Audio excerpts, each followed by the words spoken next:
Well, I just arrived at Tad's after that epic rant. Started off as a talk about trails, turned into hardcore rant. Guess that happens sometimes. How much you want to bet that airplane flies over within, I don't know, 30 seconds? Of course, I can hear it at that distance. I don't think I've ever once came to this place out of 1,000 times I've been here, and there wasn't an airplane flying over within 30 seconds. Usually at that very moment that I open the door. This is the crossroads of the Western world. Oh yes, see all the perfectly normal, persistent heavy what do they call them? Persistent heavy contrails. That's what the scientific establishment calls them.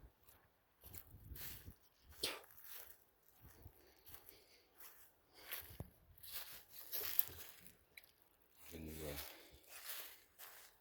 I had to clean all this mess up, I hope. So Tad, as I'm transitioning my stuff out of Bob's house to take my keepsakes up to my dad's property and then go work on the boat. And then between that, I'm going to be going back and forth between Port Orchard and Beaver Creek, working on the comet, working on the boat. And, well, I was supposed to get $15,000 in inheritance money about, and somehow nobody knows where it is or what happened to it. And that's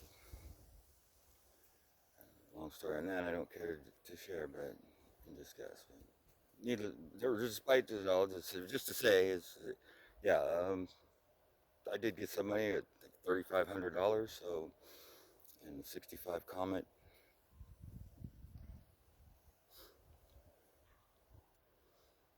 And I need to finish the boat. This is a farm. It used to be. Big one. This whole area was farms, actually. There's enough farmland here. That was a farm over there where all those houses are. And that's WSU campus down there. And those ranchy looking areas down there, there'll be housing projects again soon. Let's see, they will. Every farm and pasture around here is getting turned into that.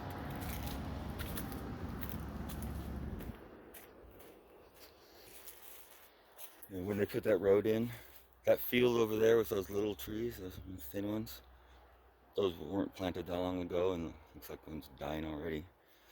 Uh,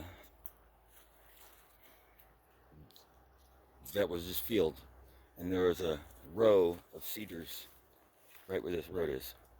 A row, bigger than that, bigger than those cedars.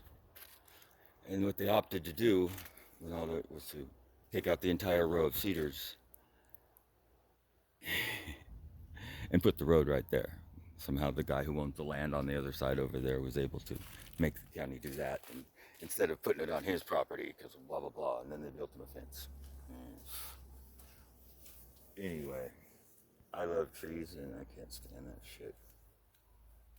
Logging is every bit as bad as oil. Businesses. They're evil. Yeah, so I gotta clean this shit up. Um, I'll be going back and forth. That's why I'm building the trailer. So I can take the junk up there and take some other junk to the dump and do that kind of stuff. Fun, fun, fun, right? Welcome to freedom. Ooh, all this while breathing some nice fucking gases that have been, thoughtfully sprayed on us. You know, all day, night, every day and night. Although the day before yesterday, there was none that I noticed. It was a really nice day. I enjoyed it. Not one day out of fucking 50 that's actually not sprayed to the fucking nines. I have the chemtrail cottonmouth going on from talking and breathing chemtrails. Trying to figure out how to make this thing fold around there and look nice. I think I got the angle correct. If I bring this down and then I cut it straight and mold that around, I think that will look alright, and I will have repurposed that. This is an entirely repurposed trailer.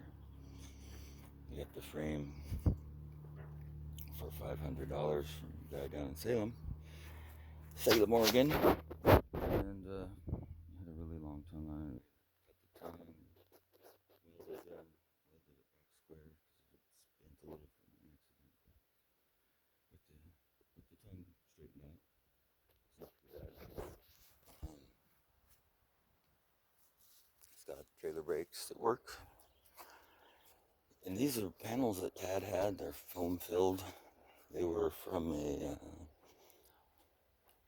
touch screen display. Actually, I discovered. Weird. But, so they got some weight to them, but they're not as heavy as like wood or something would be necessarily. This is a 1930s garage roof.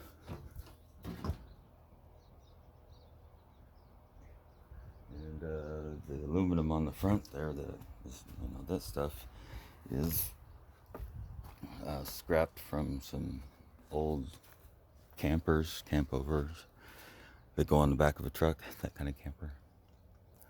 This one I haven't quite done yet, but I'll figure something out for that little corner that's gonna have to save about that much more to cover it with. Maybe I should just use this, I'll figure it out. Put a second wrap around it so it's double thick. That way the wind and weather doesn't weather it too hard. I hope I'm not shaking the camera.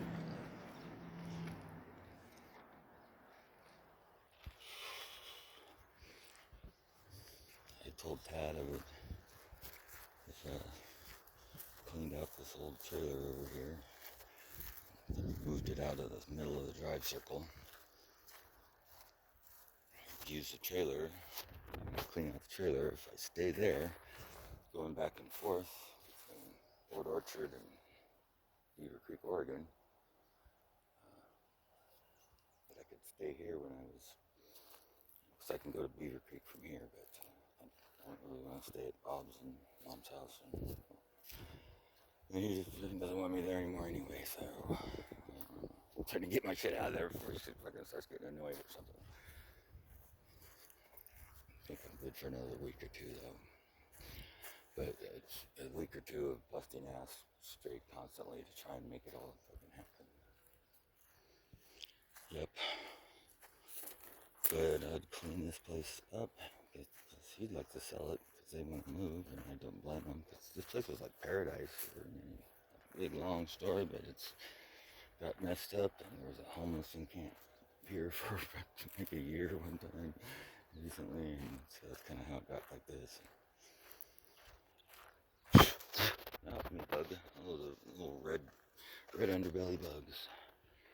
Invasive species or nanobots, you be the judge.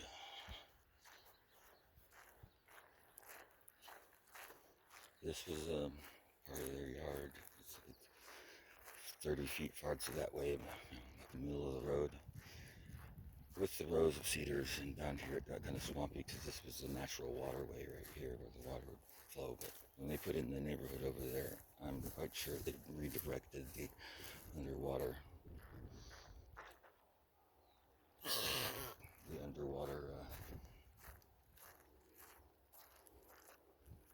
see, it's nice over here though. Got some of this, and that's Nancy's herbs and stuff, herb garden. I should get there and see what's growing in there. I don't know if she's been out there, I should ask her. Lemongrass.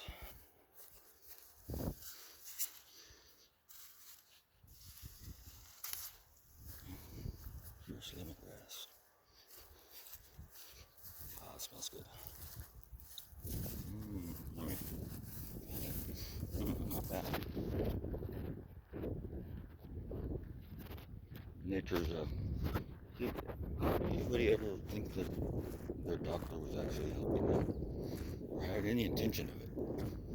If your doctor is unaware of shit being sprayed on you all the time, every day, that's known and harmful, and they don't acknowledge it, there's a reason why they don't acknowledge it. And failing to acknowledge something that's making everybody sick when your job is to help people not be sick is sick. He's a piece of shit. I mean, what else other conclusion could you draw? You think that pharmaceutical companies and doctors and healthcare workers are so fucking intelligent? Or do you think they're so stupid that they can't put two and two together? Or are they just sellouts? That as long as they're getting paid and they're doing better than you are, and they keep their mouth shut and let people get sick. And they themselves are getting sick too. People that work in it, not the people doing this, or whoever, whatever they are, not the reptiles doing this, but regular healthcare workers, duh, how do you live in that much cognitive denial? And if they do live in that much cognitive denial, or they just don't give a shit, hey, I'm going to be quiet and collect my paycheck. Oh, what kind of person are they? And you're trusting them with your life and your kids' lives, and you're getting injected by shit. I mean, that's some powerful stupid. That's my new term, powerful stupid. I'm going to steal that one. This lemongrass is pretty good. Anyway, whatever. We all got our job to do. I guess this is mine. Take care, everybody. Get some good air filters. Actually, you know what I'm pushing is, sorry, talking with my mouth full.